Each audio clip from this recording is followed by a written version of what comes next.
New production Su-57 fighters have received upgraded electro-optical sensors as part of the aircraft's defensive suite.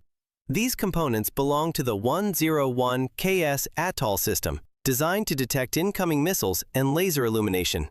The sensors are installed in distinctive windows along the sides of the fuselage, allowing the aircraft to monitor the surrounding airspace, including the rear hemisphere and lower sectors, directions from which attacks are often most dangerous.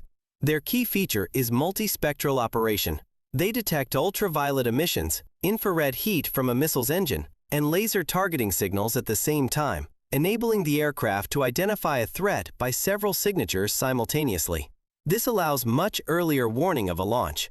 Even if a missile approaches from behind or below, the system can detect its thermal trail and alert the pilot before it gets dangerously close. The system operates completely passively, emitting nothing and not revealing the aircraft's position. This lets the Su-57 remain stealthy while maintaining situational awareness. Once a threat is confirmed, onboard automation can instantly deploy countermeasures, releasing flares, activating electronic warfare, and indicating the direction of the attack. All of this happens faster than human reaction time.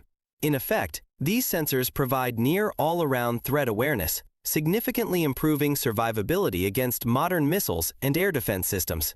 Subscribe to the channel, turn on notifications, and share your thoughts in the comments. See you in the next video.